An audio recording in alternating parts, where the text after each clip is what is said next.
Hi, everybody. We're back. We're back with the top 30 games of all time. If you missed it, I've been doing my top 60 games of all time. And why 60? Well, that's because that's the number of games that I wanted to talk about. These are the games that I love. I genuinely love. I feel very passionate about.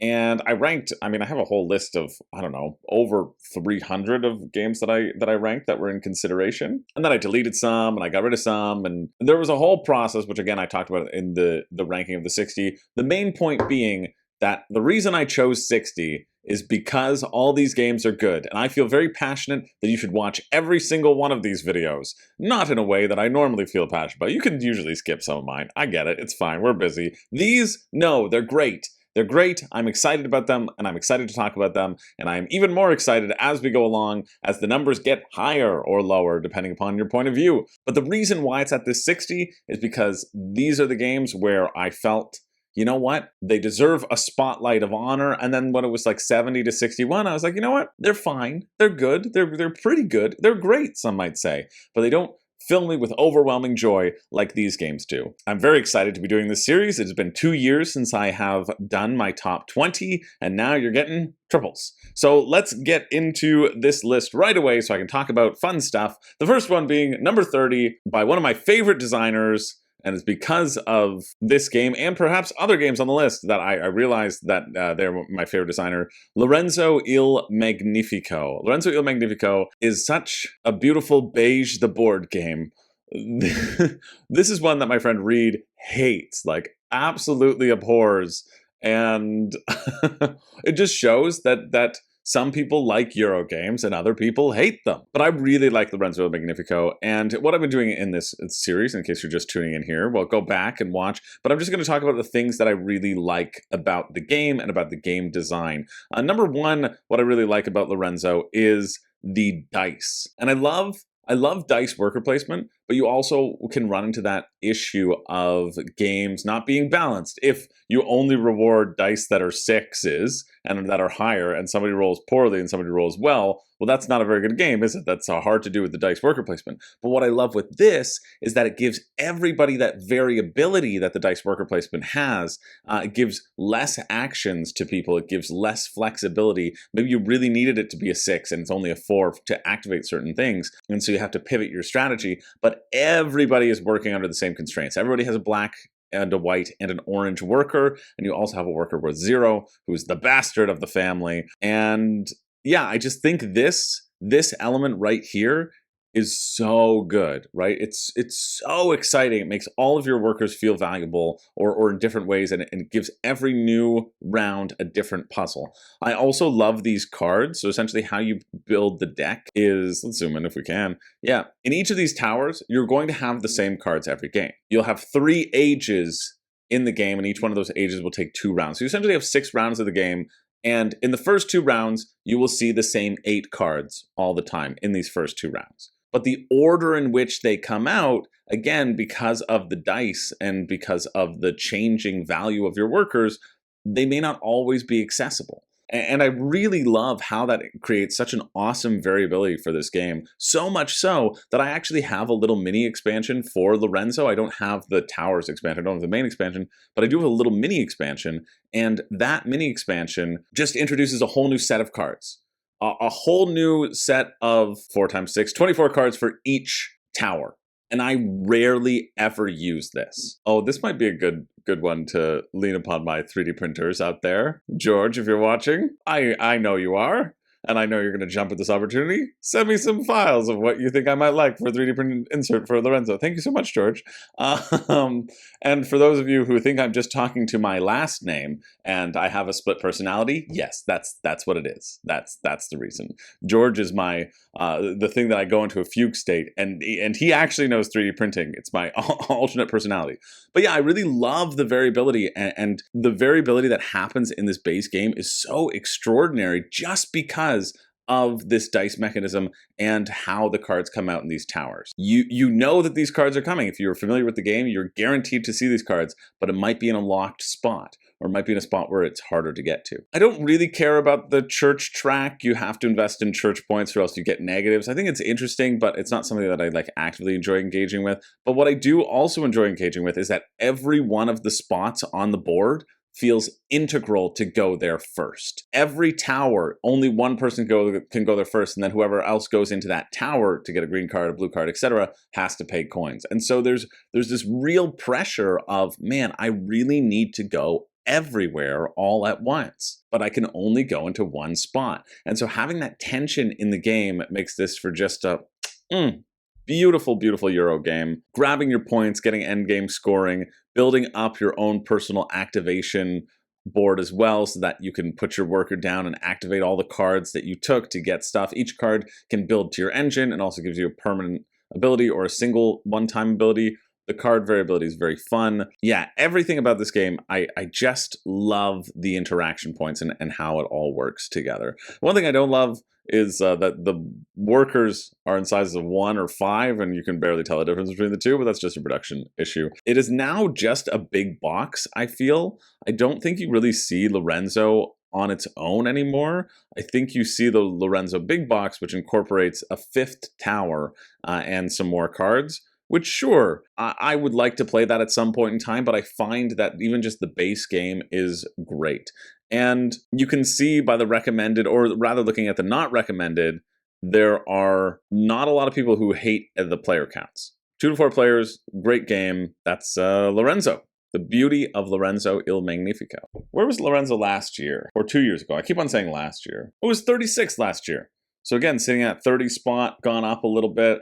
Still staying very consistent, and as is my love for it. My love for it is consistent. So yeah, that's number 30. Number 29 was number 16 last year, and that's Trains. Again, 2 years ago when I did my list. Trains is still great. I played Trains recently. I still really liked it. I think it's only dropped because I have some new treasures that are above it. And also because I'm aware that it can be fairly basic. It is a fairly basic deck builder. This is the thing that killed Dominion for me, and I like it for that. What are the things that I like about Trains? I love deck building with a board. That's one of my favorite combinations of mechanisms. I'm not a huge fan of just straight deck building, but I like deck building as it interacts with something else. So that's why Dominion, you won't be finding Dominion on this list of 60 or even the list of 100 or 150. I think Dominion's pretty low, even though I did get obsessed with it digitally for a while. But I love these inner working parts. And so getting a deck that is based around putting new tracks and new railways and new things on the board and establishing your points through that on the board, or going the deck building route and getting points in that capacity. I just love there being multiple avenues for points and multiple avenues for deck building. I think the deck building in Trains is really, really slick. I think the box does not need to be this big. Ooh, maybe I should shorten this box, or I just need to get more of the maps. But yeah, I love how simple Trains is. I played Trains with somebody who hadn't really played a lot of games, and they got it pretty instantly. I like how quick the turns are in Trains. You can really blaze through your turns very quickly. The game plays quickly as you get the satisfaction of building your deck. But most of all, I love the interactions with the board. I love that your deck is filling up with stuff and you're trying to get the things that allow you to put new routes on the board and establish new cities on the board and be the only person to get points from those cities or from servicing those cities. Yeah, it goes by really quickly, but its deck building is really satisfying. Oh, that's nice. Yeah, use the Ticket to Ride Trains to play Trains for sure. That's the way to do it. There's something just really beautiful about this abstract game, and it just crushes Dominion. This is the next step for anybody who loves Dominion. They should play Trains, and it's just a great time. It's just friggin' fun. What else can I say about Trains? You can get your normal trains, your express trains, your bullet trains, your training trains. What's the weight on Trains? I imagine 2.32? 2.38? Pretty good. I would have been pretty close on that. Yeah, it's a very lightweight game. It's calming, it's simple, it doesn't require too much thought investment, especially if you're familiar with board gaming, but it just is a relaxing experience. and my favorite train game. That's why it's coming in at number 29. So number 28, I really struggled with having this on my list. But you know what? I play tested this game before it was even signed. It incorporated feedback that I specifically gave. So obviously I'm going to like it. This is from my neighbor and not friend, Yuval Grinspun and Burnt Island Games. It's How to Save a World. I love this game. And I was hemming and hawing about putting this on because I was really trying to find the spot at which it was an honest game, because I know the designer. We're not friends. Again, let me be clear, even though you're picking up review copies for me while you're at Origins. We're not friends. We are neighbors. And that's it until I move away, and then maybe you'll just be some guy. Yeah, this. Imagine I just changed Yuval's title to "This is by some guy Yuval." Anyway, I have a fondness for my neighborhood and not the people in it. But I got to play this game. I've seen this game at so many iterations of development. Even during the development, during the prototype phase, I played this game and then I broke it, and then they changed the rules because I broke it. And it's exciting to see those rule changes, to see the game evolve, and to see what it has become. Also, the production for this is friggin' off the charts. I'm so happy I brought it with me to Nova Scotia because I just got my copy and I wanted to show it off. I wanted to actively play it. You know, it's giving me that feeling of actively playing it, actively showing it to people. There were limited games that I was able to bring to Nova Scotia, and this was one of them that I wanted to get to play with and experience, especially since I just got the new copy. The production design is great. It's friggin' off the charts. They didn't use game trays, and it shows because it is such a great friggin' insert. But what makes me happy about putting this into the top of the list is because people on my Discord have now gotten their copy. And for the most part, at least what I can see when in our game sessions report tab, people have really been enjoying it. They've played it multiple times. They really have dove into it. People's partners are saying, yeah, this is the first space game that I actually enjoy. So like it's been getting a lot of high praise from my community, which I'm so thankful that people are enjoying it. Because again, there's always that fear, right? I talk about that fear a lot, but I take recommending games and I take being passionate about games on camera, especially, like, very seriously. It's easy for me to like things, you know, contrary to popular belief.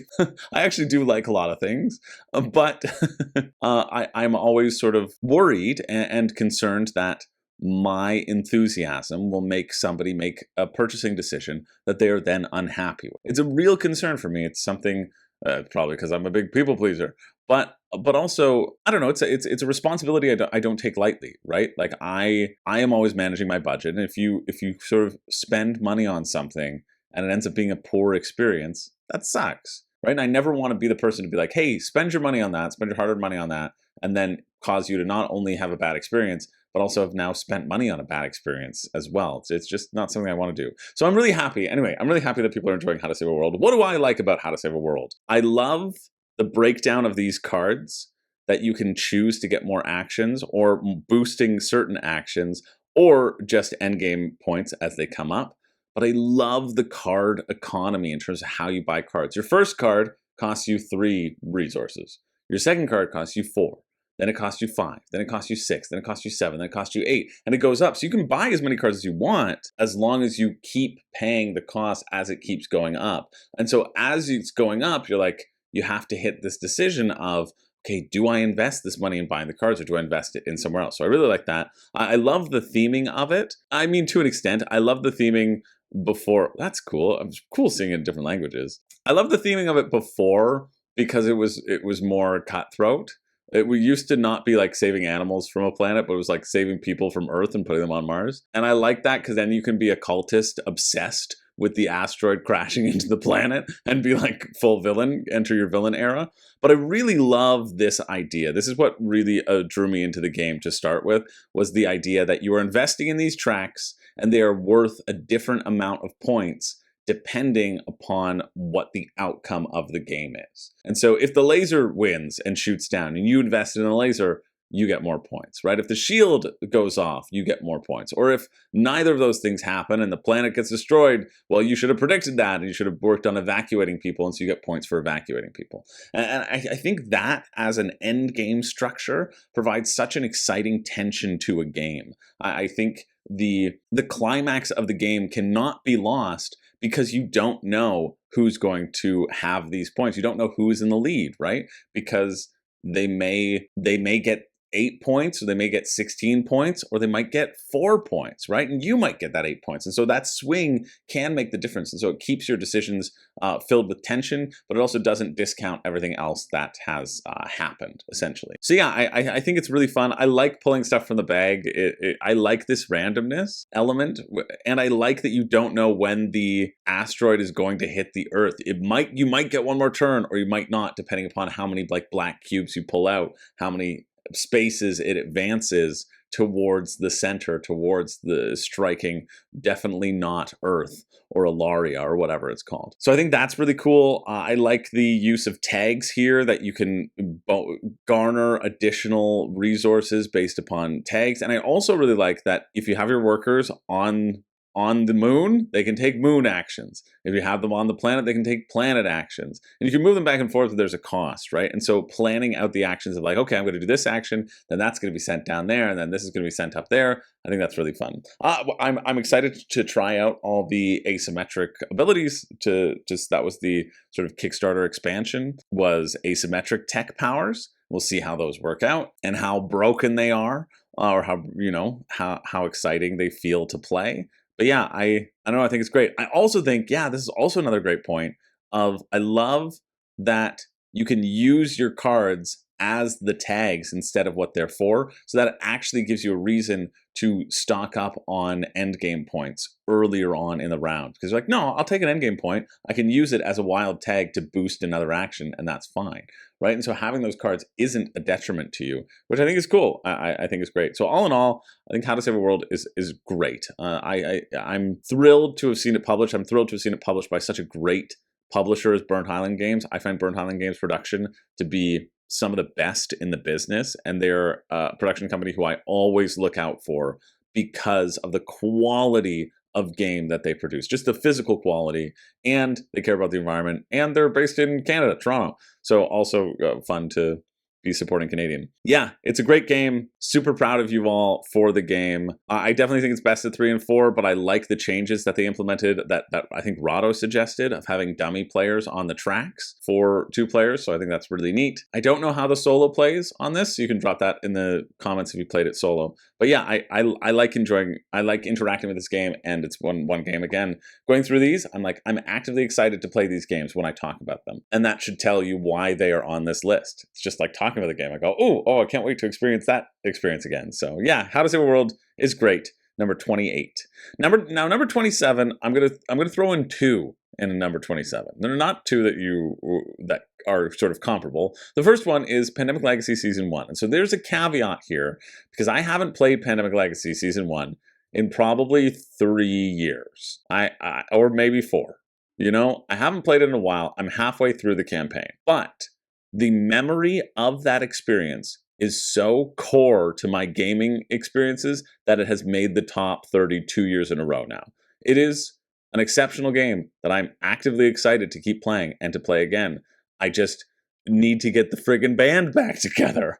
That's just what it comes down to. Or I'll just play it with 2 people and cut other 2, and make sure that we get it and actually get to finish it. There's a reason why Pandemic Legacy 2, though, Pandemic Legacy is sitting at number 2 overall on Board Game Geek as well. The thrilling experience of even just when you have an outbreak, the threat level or the anger level in that city going up in that city until there's a straight-on riot and you can't even go into that city because there's been too many diseases that you haven't dealt with, is just so fun. How the game has evolved has been really fun. We found it easy at first. We won the first 4 games, no problem. And then we lost like 3 in a row or 4 in a row because we got way too cocky and it took short-term gains instead of long-term gains, which I also think is a fun element of playing a legacy game, is the option to take those things. But I'm putting it 27. I think it's amazing.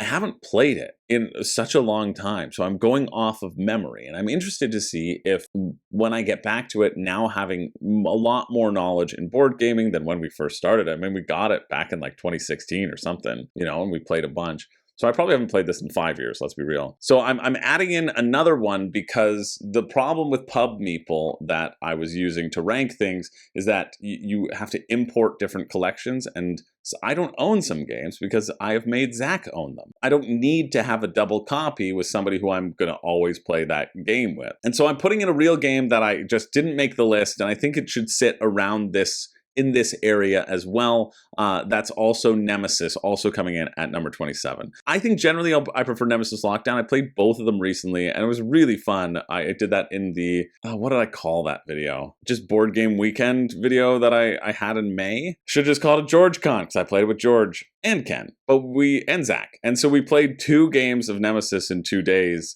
One, we did Nemesis, and then we did Nemesis Lockdown as well. We had little Nemesis bingo cards that we were trying to complete, like survive this, kill this player, crawl through a vent, all the fun little stuff. I prefer Nemesis Lockdown because I like the end game a lot more. In Nemesis, it's pretty easy to complete your objective. In Lockdown, you can still have those easy objectives, but there's also a little bit more unknown of what else you have to do. And giving other people things that they have to do, I think is great.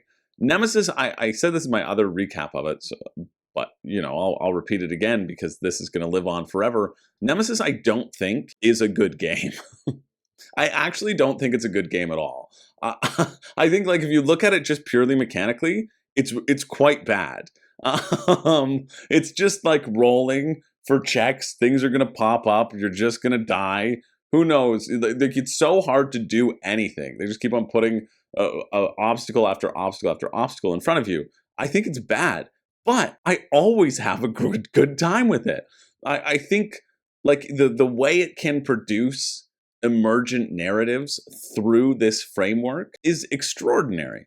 Because it's so thematic, it's so theme-based, it's aliens are crawling around, and I remember games of Nemesis, like the last game of Nemesis I had here, it was so, I got wrecked immediately, I was the survivor, I kept on just like dragging my carcass across the room, people were trying to kill me, they were trying to lock me into rooms with aliens, I had no weapons the whole game, I was just carrying around these 2 alien carcasses because I chose the objective to get the most knowledge, which I thought I could do. I hopped in a vent, I popped out, I thought I was going to heal myself, I was steps away from the infirmary, and a big old alien jumped out and bit my face off.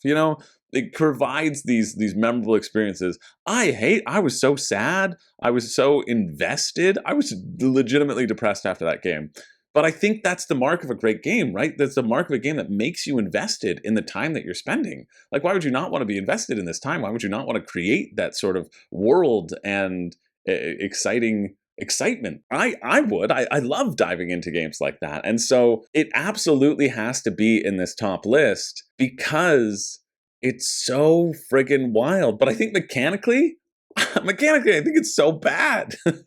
But that doesn't matter. It doesn't matter at all. You're just struggling. You're hoping. You want those lucky rolls. I got so many lucky rolls that kept me alive, and it was euphoric. It was so exciting. The tension and the excitement was there, and I think it's just like created from the game itself and from the gameplay. So yeah, I really love that aspect of Nemesis. I like exploring the locations. I like when you kill an alien, it feels really good, like you earned it. Like you struggled against this alien, or sometimes you shoot an alien in the face and it dies immediately and you're like, I'm a living god! There's so much fun that can be had with Nemesis and the system that they have put forward in a surprising way that just friggin' works. And I'm very excited for Nemesis Retaliation to see how that more shoot 'em up feel translates. I'm hoping it's going to be more along the lines of Zombicide, and I'm excited to check it out. So yeah, Nemesis and Pandemic Legacy Season 1, I'm going to say they share spot number 27, and I feel very good about that because I don't know what the statute of limitations is on like recommending games, right? Again, I talk about being so worried to have games on this list that then don't measure up. And so but I can still remember Pandemic Legacy. I still remember the beats of the story so much more than some of the other games that I have played within the last year, or even within the last 6 months. I sometimes like, what are those rules? What are the rules again? Who knows? Okay, I never do that because I keep all the rules in my head forever. But sometimes I forget. Yeah, so Nemesis and Pandemic Legacy Season 1 are tied 27. Number 26 goes down to a small box. This is one of the remaining 3 small boxes remaining in this list, and we have Hanabi. I absolutely adore Hanabi. The community says it's best at 4. I think it's also fantastic at 2. I've played over 100 games of Hanabi, easy. And what I love about Hanabi is discovering how to play the game. I'll be very, oh, well, these people that are holding their cards backwards, they can't see them. That's the point. This is back in 2012. You know what? I probably played Hanabi for the first time around 2012 with those square cards. What's also so fun about Hanabi is even just going through these pictures of the cards, so many of these pictures are just of people. You know, there's not that many components. It's just about people like interacting and trying to read each other's mind. What I love about Hanabi is figuring out what the game is. I won't give people any information, any touchstones on strategy about this game. And if you like this game and you want to play with people, don't take that opportunity away from them. That's a selfish thing for you to do. Let people discover on their own, and don't ever speak of what a potential strategy could be until you discover it without speaking about it. You know, I've discovered things about the game in terms of conventions of Hanabi that I think are really clever, but I won't ever talk about them with people beforehand because that breaks the game. If you're telling people, if it's a game about limited communication, keep it limited communication, even in the teach, even if it's frustrating, because the point of the game is for it to be frustrating. That's what I love about Hanabi, is when it gets frustrating. You're like looking at you've given the clue that the person needs, and you're looking at them and you're like, listen, I have the entire circle of everyone's actions mapped out back in my head to get back to me perfectly. You just all need to do the perfect action, which you have the information. I know you do, because you need to pick up on it. And I've looked at it from all of your perspectives. Now just play the right card. And then they hint you something that you already knew. And you're like, come on. No. and that, like, that sensation, and that, and you can't show it on your face either. You have to have like a reverse poker face, or else the game fails. I love that tension. I think that tension is so fun. Hanabi has been things that I've gotten infuriated about, and infuriated in a good way. I think that's important to specify and to consider, and has also been great for my own sort of like board game growth and lack of being an alpha gamer anymore. Is that idea of, it's just a game, you know? It's just a game. It's okay if people make mistakes. They're gonna make mistakes because you have to make mistakes in order to find out what worked. You know, you have to fall down a couple times before you can run. And then when you can run and you become the friggin' champion of the world, you use a multis, you put only one of each multi in there, and you make each multi have the wild and crazy color restrictions, and you still get it out of the park and you get a perfect score. Oh man, it's euphoric. It's great. It's when you're working in tandem with people, when you're reading each other's mind, when you're doing verbal trust, when you're doing trust falls with your cards, it's a great game. I love that concept of not looking at your hand. I think that's really funny that you can't see your hand, other people can, and it's all about taking care of your partner so that they have the tools needed to make the choices that they need to make. It's a great game. Super fun. Best way to spend in silence with a group of friends. That's Hanabi, coming in at number 26. Number 25 is a game that I am excited to become more familiar with, and that's Food Chain Magnate. I have Food Chain Magnate, and I have the expansion for Food Chain Magnate, but I still haven't played. But I am very grateful to Jesse for gifting me this when that one time that I went and filmed some videos with him way back. It was a very nice gift, and it has become a game that I'm fascinated by. I'm so fascinated by Food Chain Magnate. And one of the things, again, that I love, let's keep talking about the things that we love about the game, is this tech tree, this tree of upgrading your people. It's all card driven.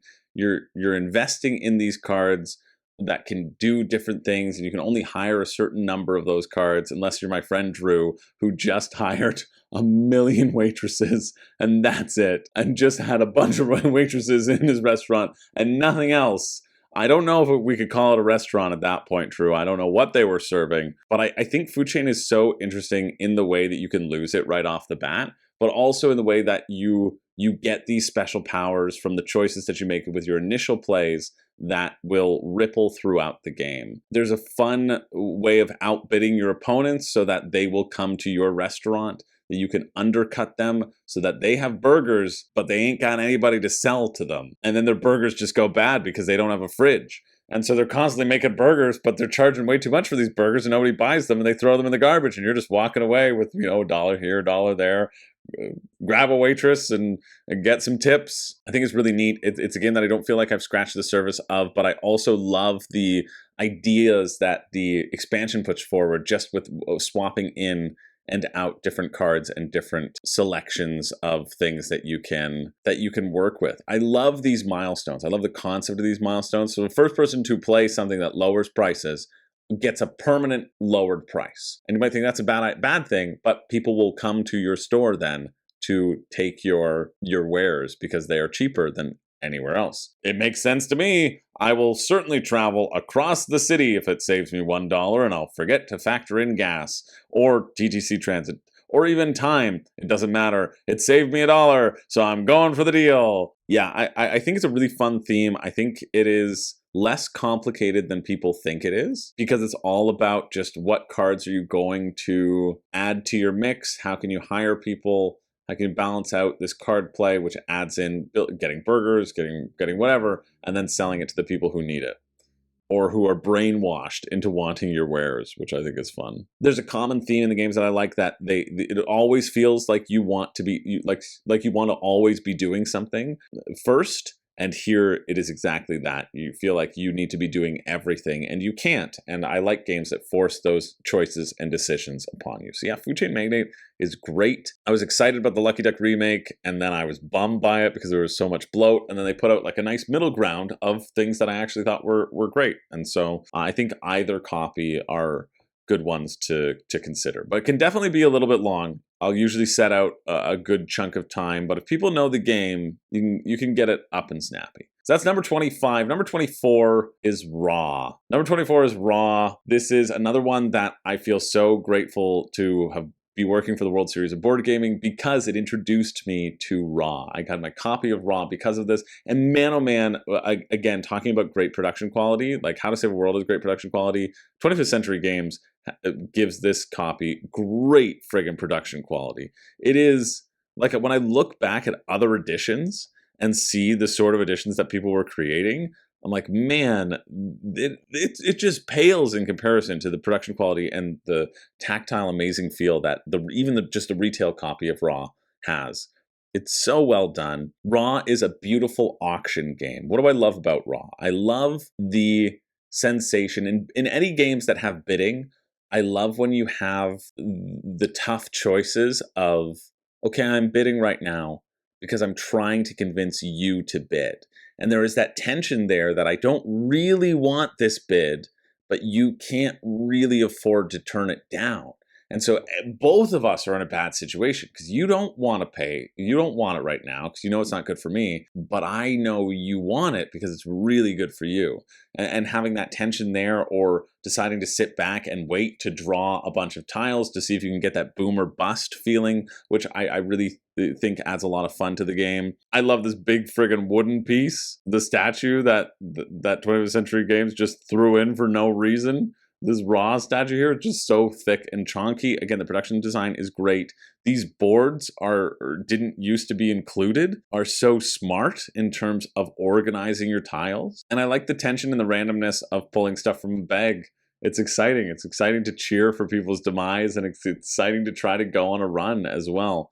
I always have a great time with Raw. It is, I don't know, I've played it so much. Yeah, the tension of pulling from a bag and the tension of the bids is fun. I like that you lose points as well. Everything matters. All of the cards, the tiles interact really well. And I like that you can play the players at the table. You can really read your opponent and say, listen, I think if I bid here, you're going to take the bid. And that's something that I think is fun. So that's number 24. Number 23 is Terraforming Mars. Now, Terraforming Mars was lower on the list, but I decided to keep pushing it up until this point. It still probably could go higher because I have a tough relationship with this game because I've played on BGA over 300 games of this. I've played it a lot. In real life, I've played it a ton as well. It has become, within the last 6 months to a year, it has become the game that I go to kind of numb out online. So I'll play a 2-player game of Terraforming Mars, and it's because it gives me that like dopamine hit. It gives me the extended engine building feel that I like or want to engage with. But I think, I might have burnt myself out on it a little bit, or that was my worry until I played it in person and I went, you know what? No, I still really do like playing this game. I like playing in person, and now I know every single card and most strategies, and feel very confident that I can play this on autopilot almost. So I like that aspect of it too now. And so I was worried. I was kind of putting it lower because I was thinking, yeah, I'm a bit burnt out.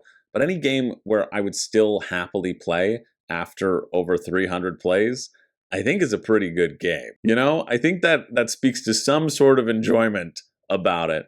And it would be a shame to put it further down on the list. Honestly, it should keep going up. I haven't played it in, maybe a month, so I'm jonesing for it. I've kicked my addiction, and maybe I'm thinking about it a little bit more fondly now that we're not in the throes of obsessive play. But yeah, so what are some things that I like about Terraforming Mars?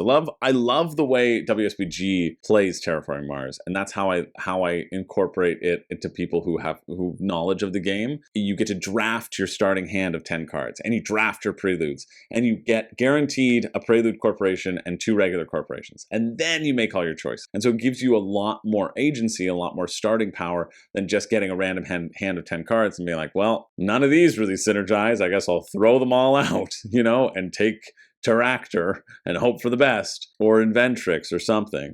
I think all the corporations are fun and interesting. I love the race for milestones.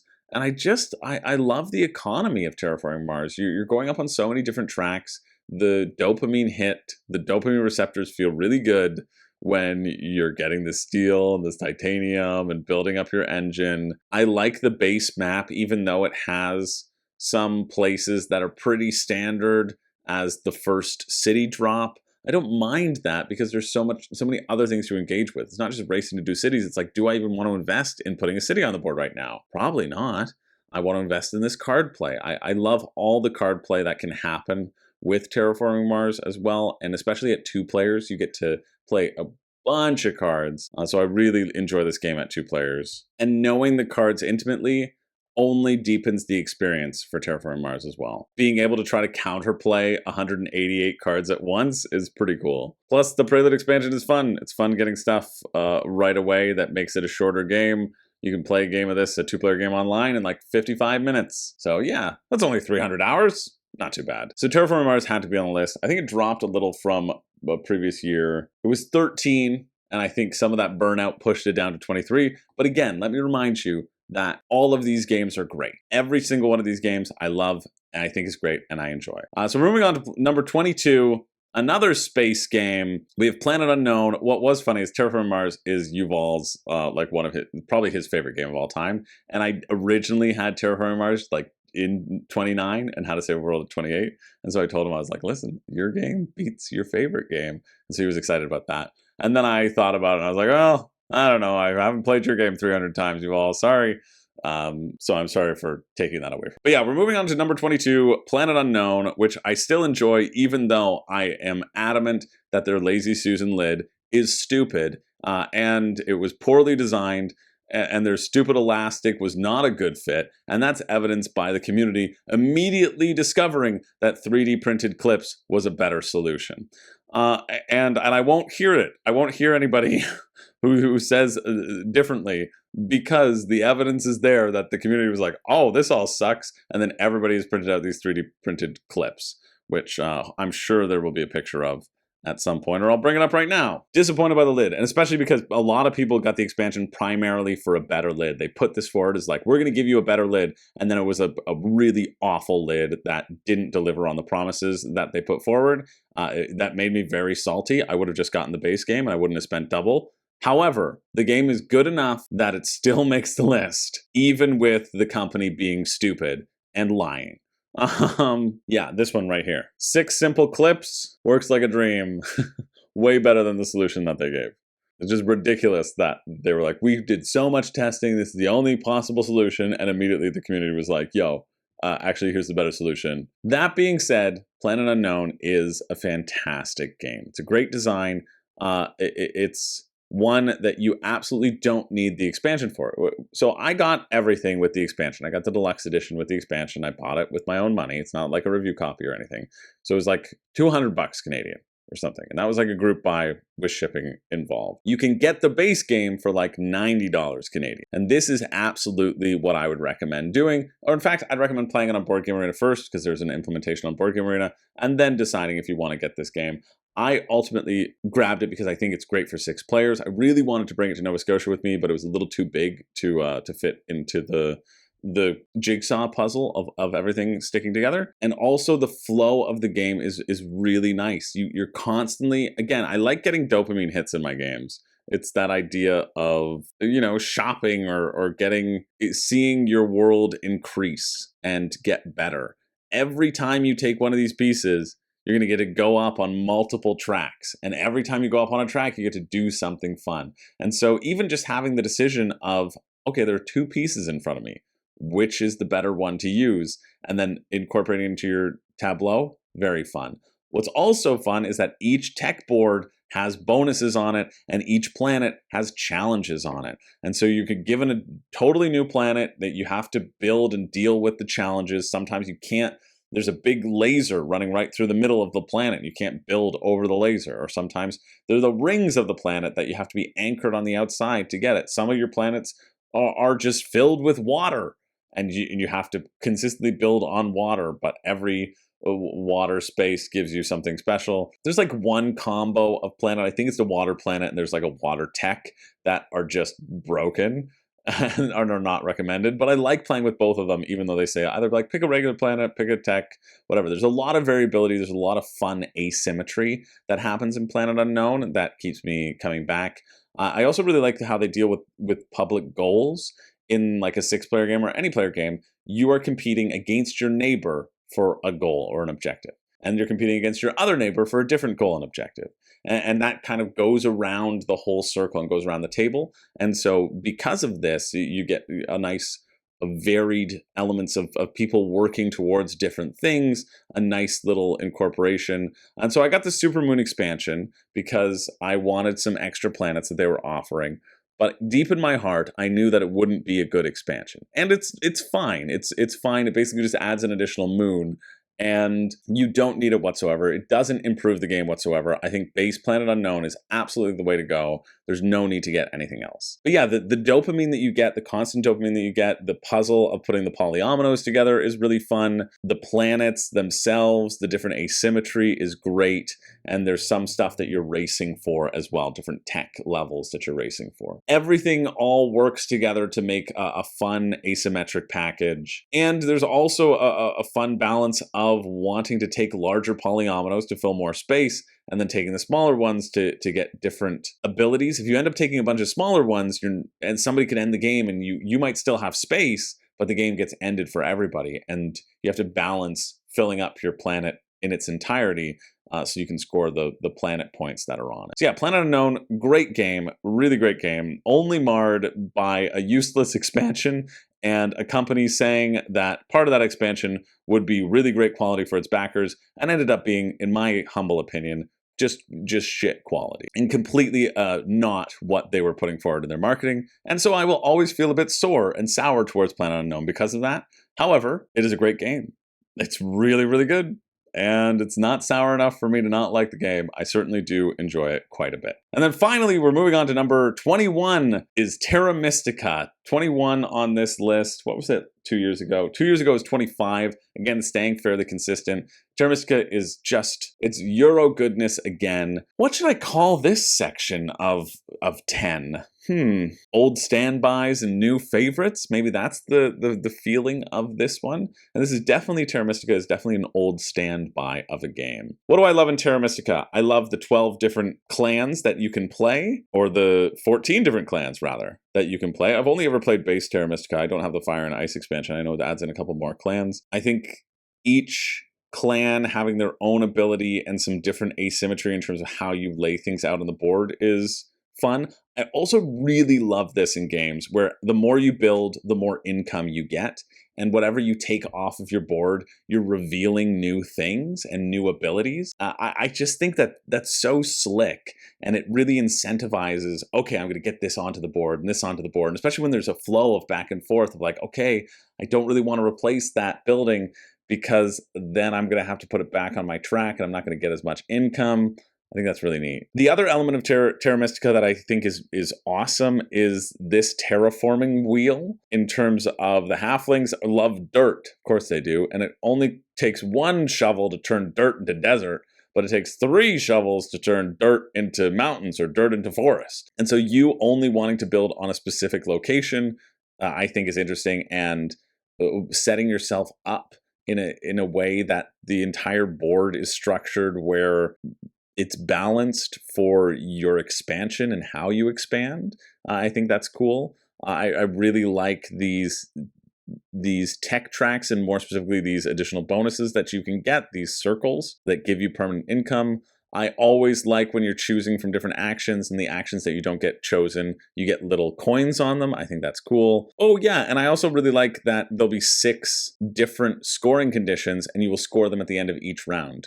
You'll see that again in another game on the next batch of 10, where I really like that as a scoring element. I think it's a cool way to shake up the game and shake up people's focus and force them to hold back on doing things that might boost their economy, but they have to wait because they know that the points are going to be more efficient. All in all, Terra Mystica is a game where you feel like you have so many resources at the beginning, and then you spend them all and you're like, oh man, I've got nothing else for the rest of the game. What have I done? I should have planned better. It's one that I am still not an expert at.